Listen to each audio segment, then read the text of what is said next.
It looks like Donald Trump has finally forgiven the man that he calls Little Marco for running against him in the 2015 and 2016 Republican primary. Because reports tell us that Donald Trump has picked Marco Rubio, the senator from Florida, to be the next Secretary of State. Which has got to be bad news for Tommy Tuberville, because now that Marco Rubio will be leaving the Senate, Tommy Tuberville now takes over the mantle of the dumbest person in the U.S. Senate. So that's got to be a bit of a bummer for him, I'd imagine. But I will point out, obviously, that anytime I do a segment about Marco Rubio, I state that I personally believe he is the dumbest person in the U.S. Senate. And that is a statement I stand by, although Tommy Tuberville's given him a run for his money and will take that mantle when Rubio gets approved. But until then, Rubio holds the title. So the dumbest person from the Senate is now going to be in charge of essential foreign relations for the United States. The man that was systemically dismantled by Chris Christie on that Republican debate stage back in 2015 is going to be the man that we send around to other countries to, work on our relations, work on treaties, work on trade. We're screwed. Like, of all the things that have come out since Donald Trump won the election, including him winning the election, there's been a lot of we're screwed moments. But nothing tops picking Marco Rubio, the man who has the IQ of a potato, as the next Secretary of State. But it is specifically for that reason that Donald Trump chose Marco Rubio. See, Chris Christie, when he absolutely obliterated Marco Rubio in that 2015 Republican primary debate, pointed out that Rubio is incapable of original thought. In fact, he went as far as to say that Marco Rubio, while he's standing next to him on stage, the guy can't come up with an original thought. He only knows the talking points he's been trained to know. And as Christie's doing this, Rubio tries to repeat those talking points. And Chris Christie's like, see, look, there he is. He's doing it again. It's ridiculous. And this, of course, is the guy who had to scramble to find his bottle of water while delivering the State of the Union response to Barack Obama.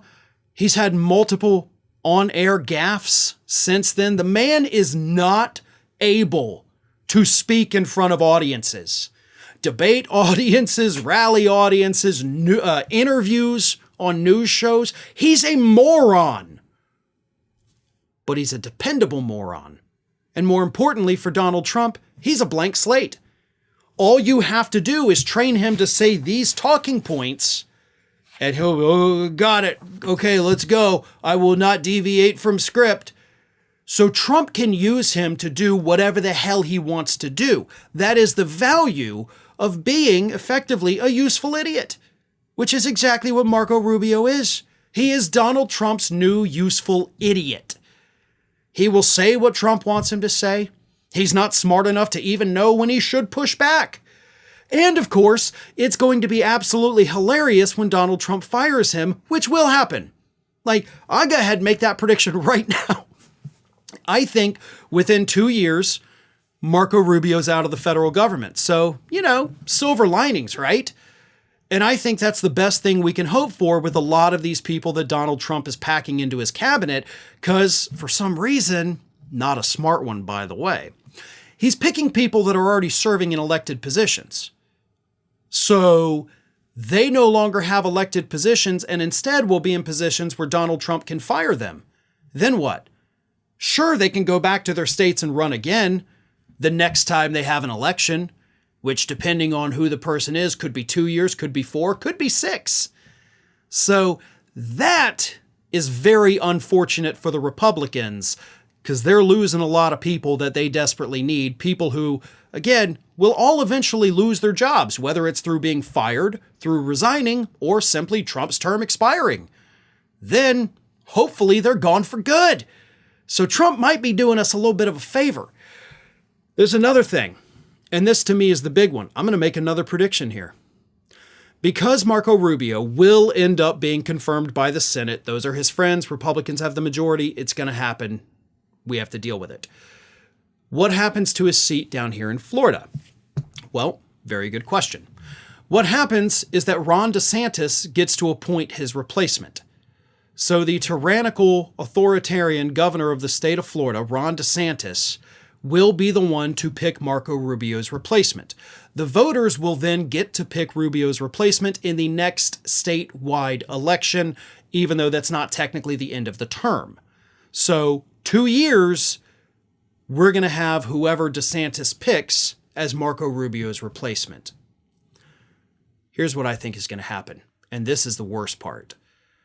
That pick, that person that Ron DeSantis is going to choose to fill Marco Rubio's seat, I think it's going to be Matt Gaetz.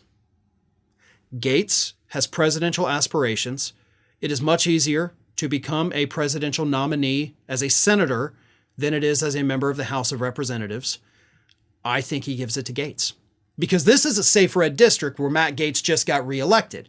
So he can pick Gaetz, and he'll know that a Republican will be right in line after Gaetz. That'll give Gaetz 2 years experience. He can run for reelection. The state is ass backwards. They will probably pick him again. That's what I think is going to happen. But I will throw out there another possibility that I saw, I believe maybe from Ron Filipkowski, who is also in Florida, and he knows a lot about Florida politics.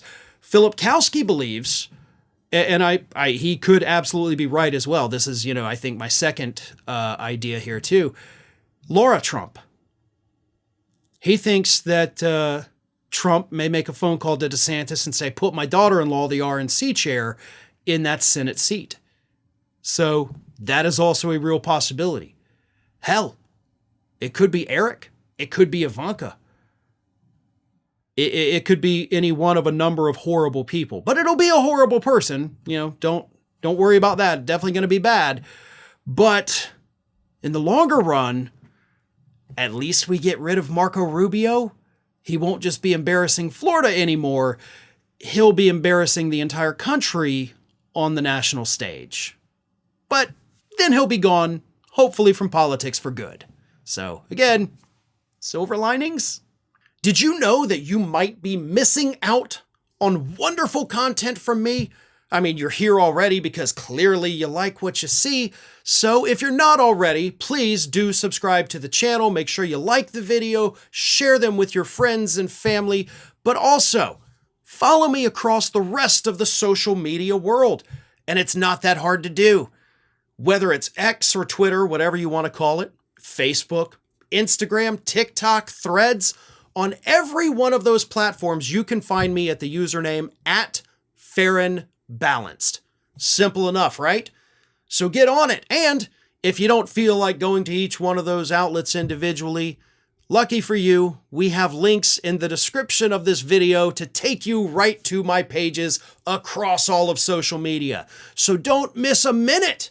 And while you're at it, make sure you're also subscribed to the Ring of Fire YouTube channel, which I have been hosting for many, many years now. We've got more than 1 million subscribers over there, and there is fresh content over there every single day of the week. So again, if you're not subscribed, subscribe to this channel, and while you're at it, go subscribe to Ring of Fire at youtube.com/The Ring of Fire and @FarronBalanced across every social media platform that, of course, is not considered just a far-right hellscape. Well, maybe Twitter is, but that's a story for a different day.